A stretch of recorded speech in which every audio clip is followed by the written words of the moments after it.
Salve, salve, seja muito bem-vindo diretamente da FISPAL 2025. Meu nome é Rafael Guarnieri, host do Pô de Trás da Cozinha. Este ano, em collab com a Netter Lavadoras, criamos o Netter Talks. A proposta desse Netter Talks é bater papo com grandes referências, grandes nomes do nosso segmento de food service e criar e levar informações de forma descontraída, é claro, com o meu jeito, para a gente sempre aprender e se atualizar. Para esse bate-papo, um consultor, que nos bastidores aqui eu perguntei francês, e ele brincou e falou, do mundo. Já rodou bastante. Seja muito bem-vindo, Olivier. Obrigado, Rafael. Um prazer.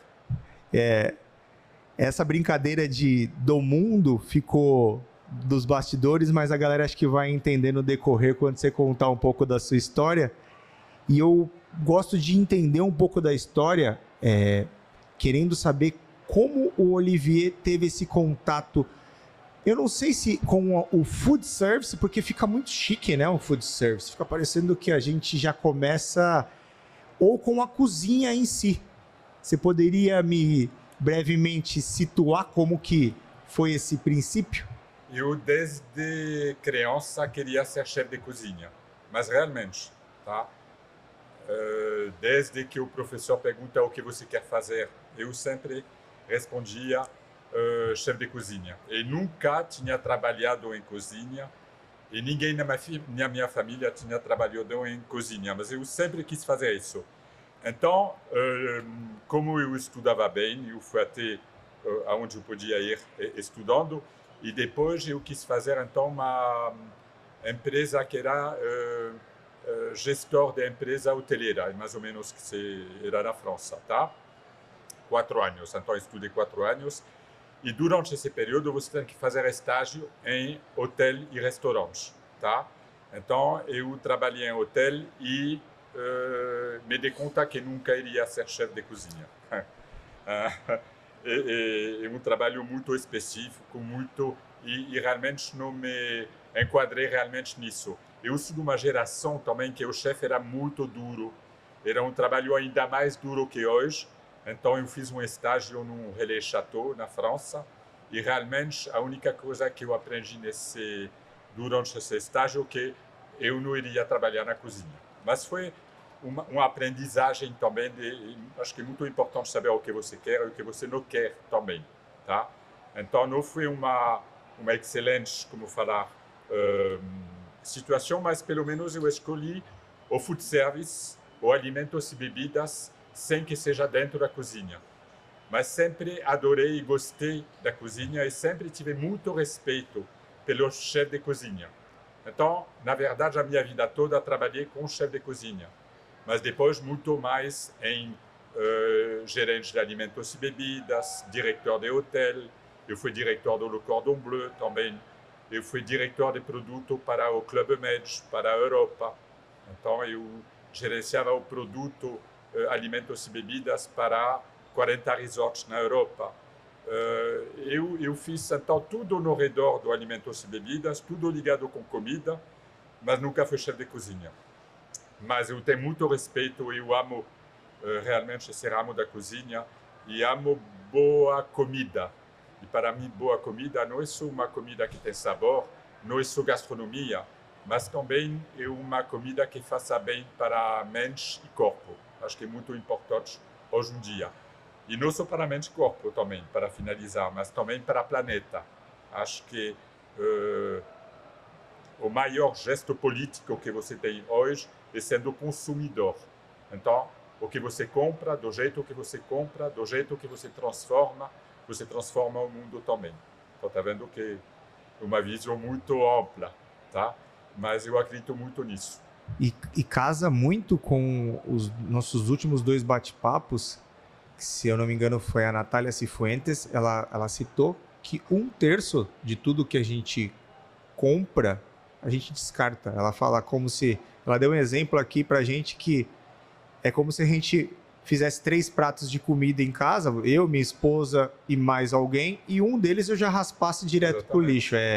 Acho que impacta muito na nossa planeta. Então é um ponto muito importante isso também. Tá? Eu não podia deixar de pegar um pouquinho desse gancho de um francês, porque eu já bati um papo com o Antônio Mendes, que ele foi com 17 anos para a França, e ele falou um pouco da cozinha francesa, e ele citou até que lá ele foi forjado mesmo porque a culinária, a cultura era muito dura, e você cita de forma sucinta que ali você... eu não vou usar a palavra assustou, mas direcionou. Você, acredito que ainda permeie a cozinha e consegue ter a noção se mudou isso do que era para o que é? Totalmente. Eu acho que a maneira de gerir a gente dentro da cozinha mudou totalmente. Tá? Hoje você tem muito mais dificuldade para achar mão de obra, para fidelizar, para contratar. Então, o chefe que vai gerir a cozinha como se fazia uns 20 anos atrás, não conseguiria hoje. Né? O perfil do chefe de cozinha mudou totalmente. E isso é uma condição realmente para poder trabalhar hoje. Então, a minha vivência na cozinha, o pouco que eu tive uns 30 anos atrás, tá? E tudo isso. 30 anos não é a realidade de hoje, felizmente. Sim. Tá? E acho que não me arrependo também de não ter feito isso, chefe de cozinha. Acho que eu estou super feliz de ter feito o que eu fiz, super feliz do que eu vou fazer também. Acho que é muito importante. E desejo a todo mundo acordar todo dia e ter prazer no que ele faz. O que você faz ter sentido, acho que é a coisa mais importante. Que seja na cozinha, que seja no serviço, que seja no atendimento, ou em qualquer lugar onde você vai trabalhar, você acordar com prazer e fazer o que você faz com prazer. Acho que isso é a coisa mais importante. E quando você diz que hoje há uma dificuldade para se achar mão de obra, acho que para você é a pessoa certa que eu teria que perguntar. Isso é no mundo inteiro ou é Brasil? Hoje a gente tem eu em campo, pela 3R Cozinhas, eu vejo que até para achar alguém para lavar louça tá difícil, para achar alguém para fazer ali o trabalho de operar algum equipamento é difícil. Isso é Brasil ou mundial? Acho que é uma evolução mundial mesmo. Pelo menos eu tenho uma visão mais França e Brasil, mas eu vejo que isso é mundial. Eu vi uma evolução muito grande logo depois do Covid. Acho que a pessoa hoje não está pronta para sacrificar tudo para o trabalho. Então, quando você está procurando uma mão de obra, especialmente com um salário baixo, tá? Você vai ter muita dificuldade para achar essas pessoas. E você vai ter que se perguntar o que eu vou oferecer além do salário para poder fidelizar, para poder dar sentido no que a pessoa faz e também para poder dar uma visão no que a pessoa vai fazer. Como eu vou contribuir na vida dela. Acho que isso é primordial hoje em dia. Tá? Você poder trabalhar na produtividade para abaixar o número de pessoas que você vai precisar para fazer o seu trabalho, mas também quem vai trabalhar, como eu vou cuidar dessas pessoas. Acho que hoje em dia a empresa que não se questiona nisso vai ter muita dificuldade. Eu acho que o Covid, não é só o Covid, a evolução também da possibilidade de fazer, como se fala no Brasil, bicos. Você vai fazer bico com iFood, você vai fazer bico com Uber, e você vai fazer outros bicos, e você vai conseguir um salário que, de repente, é o dobro do que a empresa pode oferecer. E quando eu estou ouvindo as pessoas falar a gente está numa geração que não quer trabalhar, não é verdade. Conversa um pouco com o Uber, que está trabalhando para você. Você vai se dar conta que ele trabalha muito. Ele trabalha 12 horas por dia, 6 dias por semana. Mas ele tem uma liberdade que ele nunca iria ter em outro trabalho. Então, acho que a nossa maneira, a visão que a gente tem do mercado hoje tem que mudar totalmente. Somos condenados a evoluir. E não só a falar era melhor, era diferente. Era diferente. Não sei se era melhor. Mas hoje em dia, temos que enfrentar uma outra realidade e temos que nos adaptar. Não tem outro jeito. Então, a solução, eu acho, é você melhorar a produtividade e considerar de uma maneira diferente a mão de obra. pelo pouco que eu tive acesso ao LinkedIn, alguns dados, você foi consultor da alta gastronomia, posso dizer assim. Então você pegou o ramo hoteleiro de estrelas bem graduada. Quando eu tenho essa percepção de mão de obra, parece que eu fico muito, Rafael, por não ter acesso, eu fico muito raso nessa parte de baixo. Quando a gente escala para esses grandes players, para esses lugares, também a gente ainda, a dificuldade ainda fica assim, porque acredito que um chefe de cozinha para um Clube Med, sejam nomes. Não sei se também pega na sua alçada, né? A gente foi indo, eu ainda nem cheguei aonde estamos na parte de qual o cargo que você está, mas eu já estou abusando aqui, tentando entender nesse tema só de pessoas, só para eu entender um pouquinho mais se a gente sofre também em todos os graus. Pegamos esse nível 1 aqui, sabemos que vai ser difícil, mas o nível de liberdade para esses outros players, ou de empreender, ou de mudar de serviço, também está assim? Faz sentido? Eu acho que a partir do momento que você... qualquer nível de culinária que você vai oferecer, claro que quem vai estrelar é o chefe. Mas para o chefe conseguir realizar o que ele faz, ele precisa de uma equipe. E dentro dessa equipe, você vai ter o sous-chefe, você vai ter os cozinheiros, você vai ter os ajudantes, você vai ter as pessoas que higienizam o espaço, as pessoas que vão limpar, que vão lavar a louça. Eu acho que todo mundo merece consideração, tá? E eu conheço empresas onde você tem líderes nessas empresas que começaram na base também. Então, acho que essa visão que a gente tem que ter, dar sentido no que a pessoa faz e dar uma visão no futuro também. Não só usar as pessoas. Eu acredito muito nisso, tá? Acho que essa noção de dar sentido no que a gente faz é muito importante. Especialmente quando você é jovem e quando você tem salários baixos. Você tem que ter uma visão ainda maior nesse momento. Você tem que acolher essa pessoa e fazer ela te acompanhar o tempo máximo, vou falar, tá? Não só usar as pessoas. Eu acredito muito nisso. Eu acho que isso dá resultados também, muito. Então, mais uma vez, o chefe de cozinha é primordial, o sous-chefe também. Mas eles precisam de uma equipe. E acho que a gente tem que ter uma visão global das pessoas trabalhando para essa equipe. Perfeito, deu para sacar. Ainda como cerne as pessoas e tendo como pano de fundo a FISPAL, maior feira da América Latina, e acredito que você, por ter essa liberdade geográfica, vou dizer assim, já acompanhou feiras pelo mundo inteiro. Levantando o tema tecnologia, cruzando com pessoas,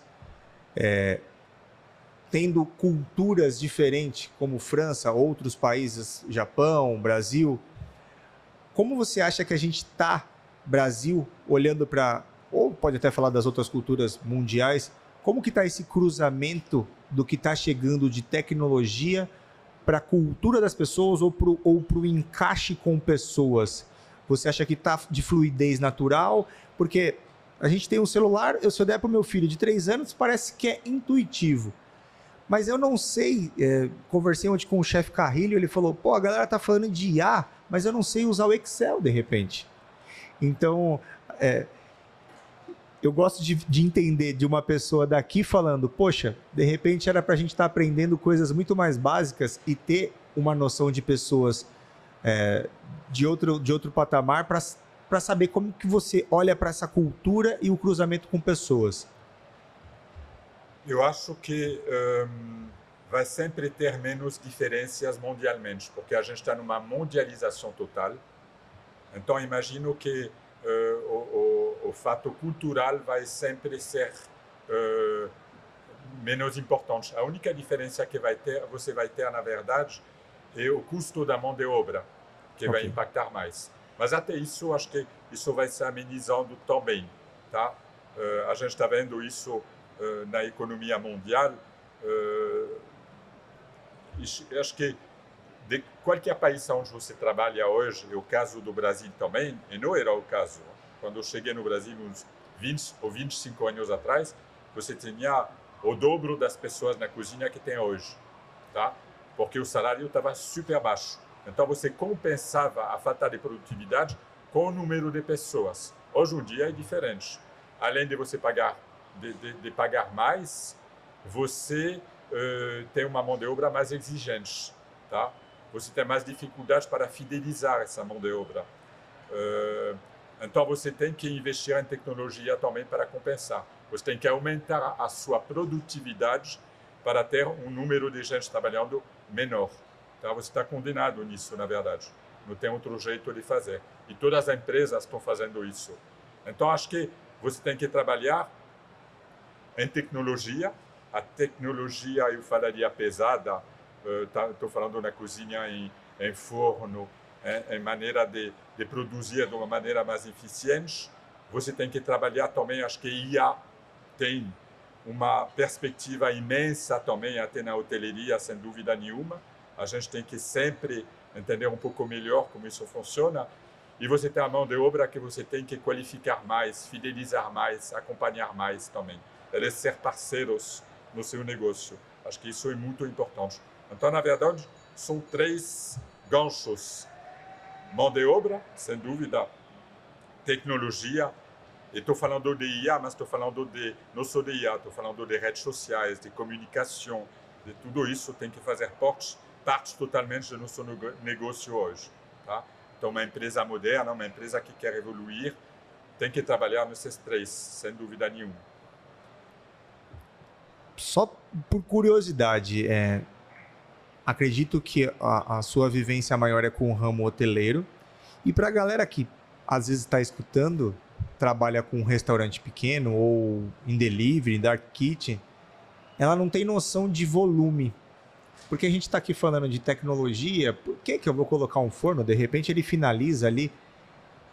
Para eu aprender e me situar, você teria algum dado de volume de alimentação em algum do período para a gente se situar? Exemplo, no Clube Med, a média de alimentação por dia era X. Só para a gente ter uma noção e o pessoal fazer um comparativo?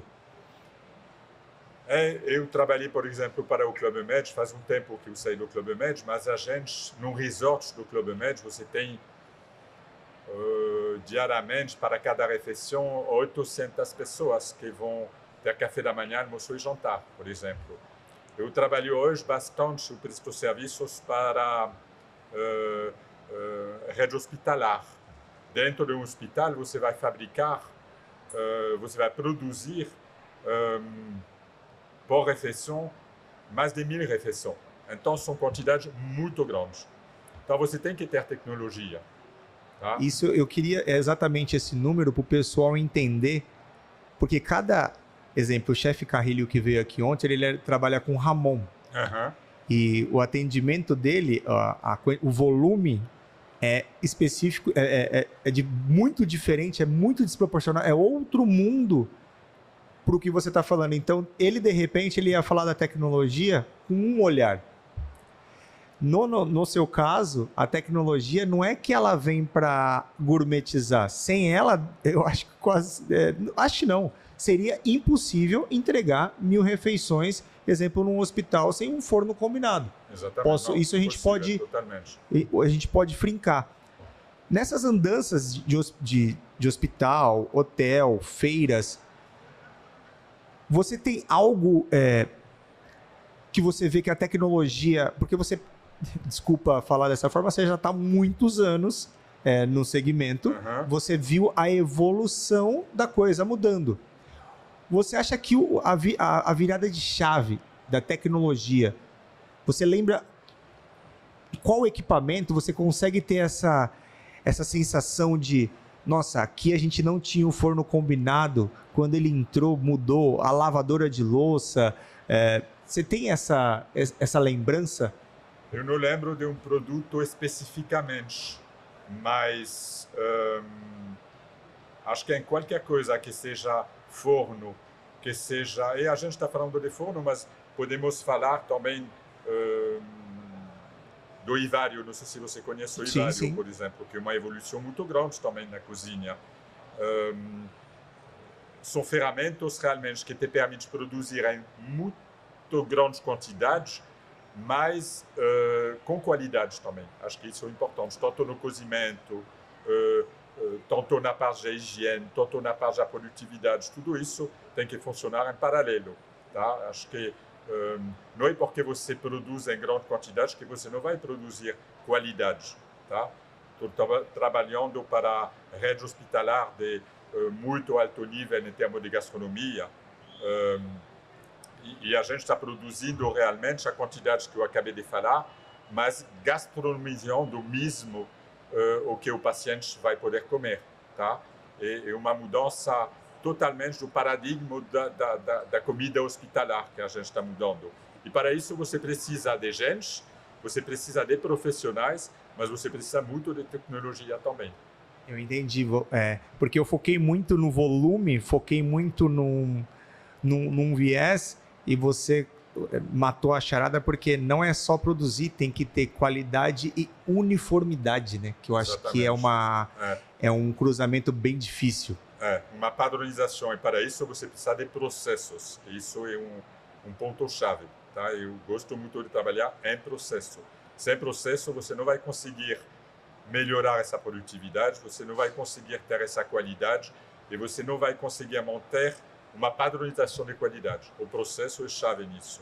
Hoje você é um chefe consultor de processos também? Também. Hoje, atualmente, só para a gente situar, eu estava lá atrás, né? Eu sou assim, Olivier, eu sou meio sem linha de tempo.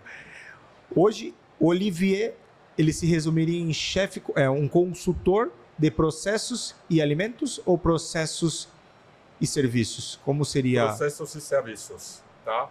Eu acho que eu trabalho muito nos processos, como conseguir manter uma qualidade,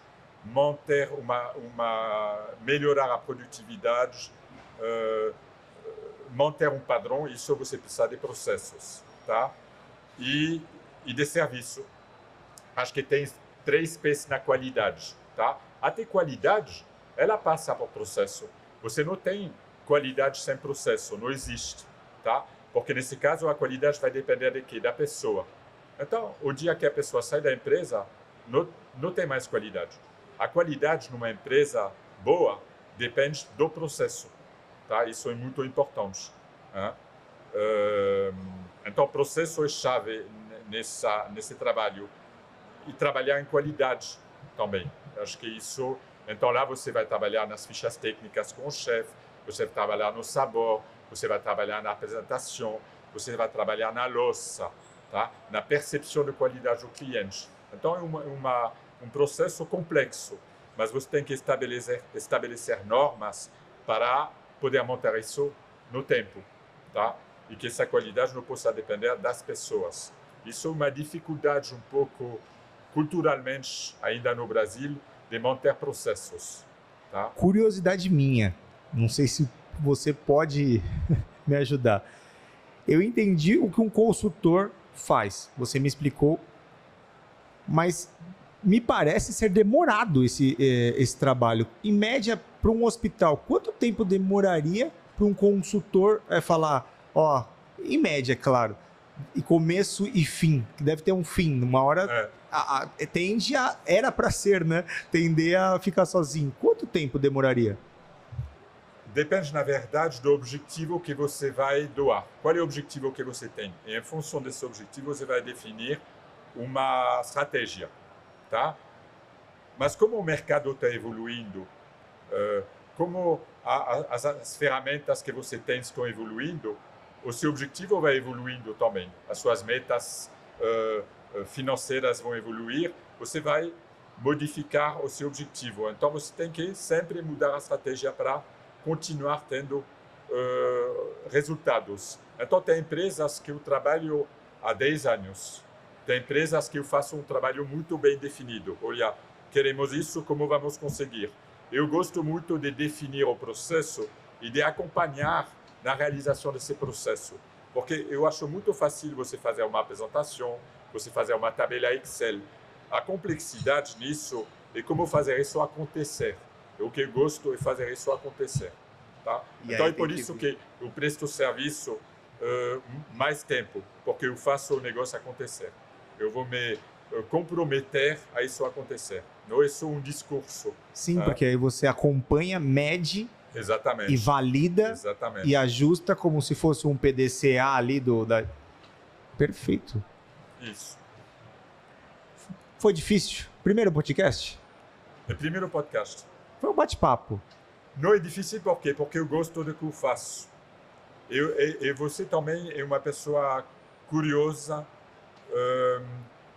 Dá para ver que você gosta do que você faz. Então, você leva isso na emoção. Eu acho interessante isso.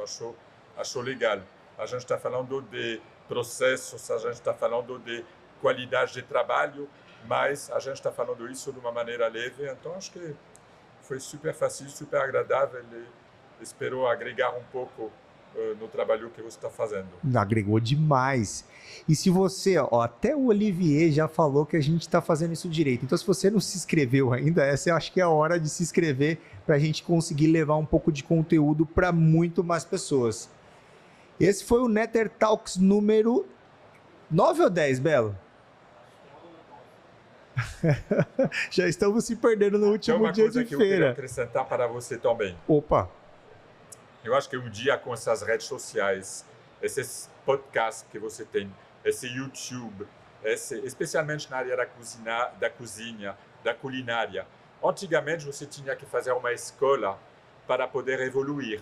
Hoje em dia você pode, através disso, aprender muito também. Acho que você tem que ser curioso, tá? Você tem que olhar um pouco o que está acontecendo para conseguir melhorar. Não só tem a escola. Hoje, acho que a internet é uma ferramenta impressionante para a pessoa ter, com baixo custo, um desenvolvimento interessante. Tá? Então, acho que esse podcast pode ajudar nisso também. Eu aconselho mesmo hoje ficar muito curioso. Tá? E quando eu faço entrevistas, eu faço muitas entrevistas, é isso que eu quero ver. Não quero ver só, não estou procurando só um bom técnico. Tá? Estou procurando uma pessoa curiosa. Acho que isso é muito importante. Ser curioso para poder se adaptar, ter brilho no olho. E isso passa através da curiosidade que você tem. Eu acho que essa é a parte difícil. Eu estava pensando como eu conseguiria situar uma pessoa... Porque assim, a gente está numa feira, na FISPAL, e eu fiquei pensando, como a pessoa vem aqui e ela leva valor para casa? Eu estava tentando criar uma linha na cabeça, porque se você vier aqui e ficar andando... dificilmente eu acho que você vai... Eu estava tentando criar uma estratégia. Eu não consegui.